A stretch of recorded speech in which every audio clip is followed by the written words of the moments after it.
आइए जानते हैं आज की कुछ प्रमुख अंतर्राष्ट्रीय खबरों को। पहले एक नजर आज की हेडलाइंस पर।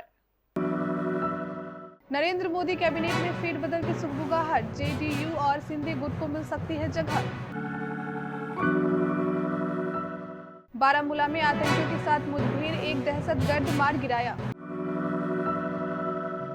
शुक्रवार को छुट्टी को लेकर भड़के गिरिराज सिंह, कहा सरिया कानून थोपने की कोशिश। दिल्ली सरकार नई आबकारी नीति को 1 महीने बढ़ाने पर विचार कर रही।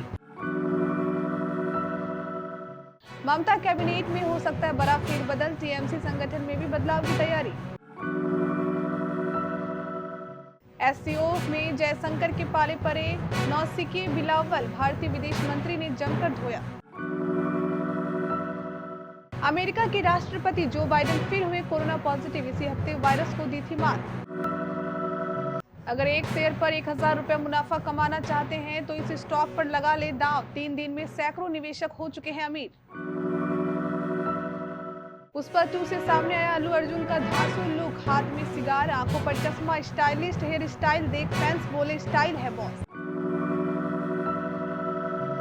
मीराबाई चानू, गुरुराज संकेत, सिर्फ 3 पदक नहीं, संघर्ष की है ऐसी कहानी जिसे आप बार बार पढ़ना चाहेंगे।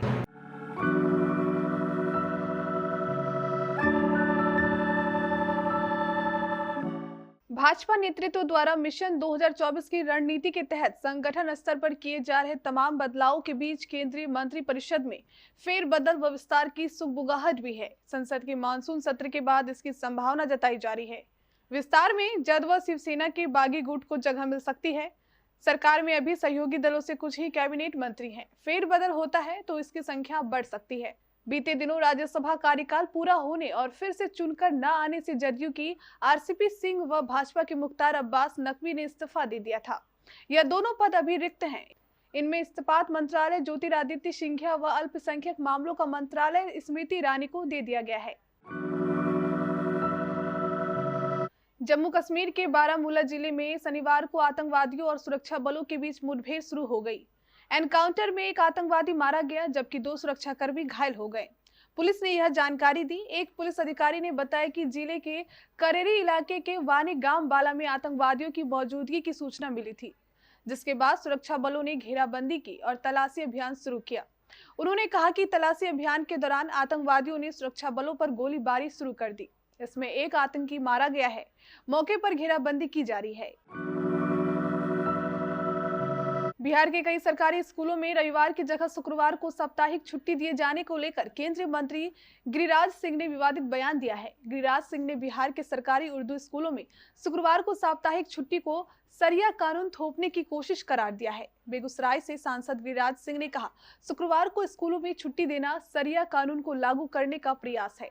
उन्होंने कहा, बचपन से हम जानते हैं कि रविवार को स्कूल और कार्यालय बंद रहते हैं। शुक्रवार को कुछ संस्थानों में छुट्टियां मुझे एक समुदाय के लाभ के लिए सरिया कोड लागू करने का प्रयास लगता है। नई दिल्ली 30 जुलाई दिल्ली में 1 अगस्त से शराब की निजी दुकानों के बंद होने से शराब की किल्लत के मद्देनजर अरविंद केजरीवाल नीति सरकार नई आबकारी नीति को 1 महीने बढ़ाने पर विचार कर रही है। अधिकारियों ने यह जानकारी दी। इससे पहले उप मुख्यमंत्री मनीष सिसोदिया ने कहा कि दिल्ली सरकार ने नई आबकारी नीति को फिलहाल वापस लेने का फैसला किया है और सरकार द्वारा संचालित दुकानों के जरिए शराब की बिक्री किए जाने का निर्देश दिया है। एक शीर्ष सरकारी सूत्र ने कहा, शराब की निजी दुकानों को बंद करने और सरकारी ठेके खोलने के लिए जरूरी समय के कारण अव्यवस्था के मद्देनजर 2021 से 22 की नीति के विस्तार को लेकर जल्द ही दिल्ली मंत्रिमंडल के सामने एक प्रस्ताव पेश किए जाने की संभावना है।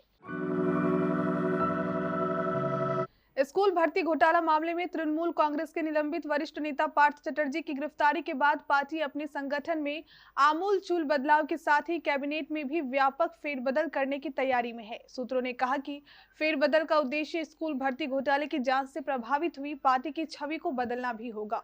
तृणमूल कांग्रेस और राज्य सरकार दोनों में प्रभावी भूमिका में रहे चटर्जी को गिरफ्तारी के बाद मंत्री पद से हटा दिया गया था और पार्टी से निलंबित कर दिया गया था।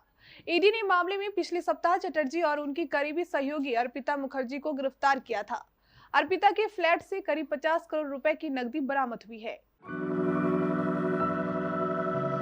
उज्बेकिस्तान की राजधानी ताशकंद में आयोजित संघाई सहयोग संगठन की बैठक में भारत और पाकिस्तान के बीच मतभेद साफ दिखाई दिए। भारत ने एशिया और यूरोप के बीच संपर्क के लिए जहां चाबहार बंदरगाह के इस्तेमाल पर जोर दिया, वहीं पाकिस्तान ने CPEC का जिक्र कर माहौल को गरमा दिया। इस बैठक में भारत का प्रतिनिधित्व विदेश मंत्री S जयशंकर ने किया।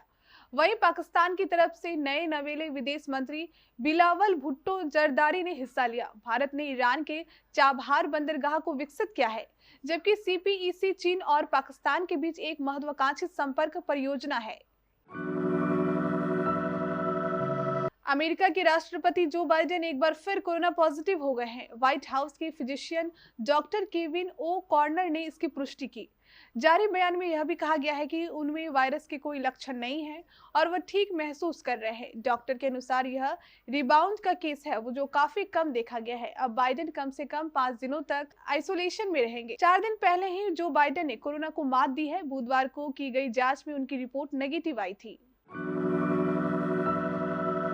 अगर आप शेयर बाजार में पैसा लगाने का मन बना रहे हैं तो इस काम के लिए यह एकदम सटीक समय है। इस समय कई कंपनियों के शेयर लोगों को बड़ा मुनाफा दे रहे हैं।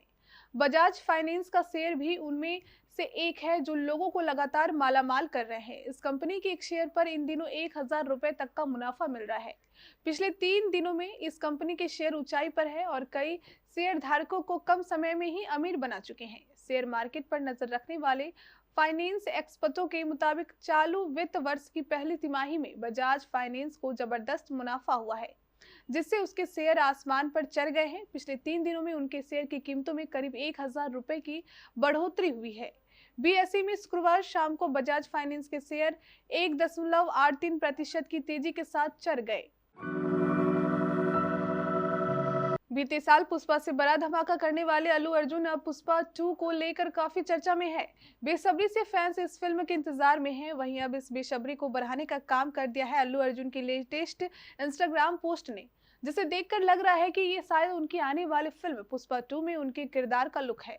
इस पोस्ट को शेयर करते हुए अल्लू अर्जुन ने बताया है कि इस बार डबल फायर होने वाला है। हाथ में सिगार, आंखों पर काले चश्मे, स्टाइलिश बाल और लेदर जैकेट में अल्लू अर्जुन को देख फैंस शॉक्ड हैं।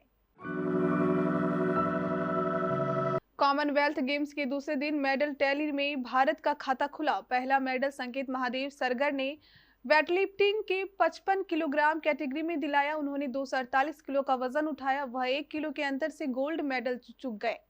देश को दूसरा मेडल भी वेट लिफ्टिंग में मिला। इस बार गुरुराज पुजारी ने 61 किलोग्राम वर्ग में ब्रॉन्ज जीता। उन्होंने 269 किलोग्राम का वजन उठाया और भारत को दूसरा मेडल दिलाया। इसके बाद ओलंपिक की सिल्वर मेडलिस्ट मीराबाई चानू ने देश के लिए गोल्ड मेडल जीता। उन्होंने कुल 201 किलोग्राम का वजन उठाया।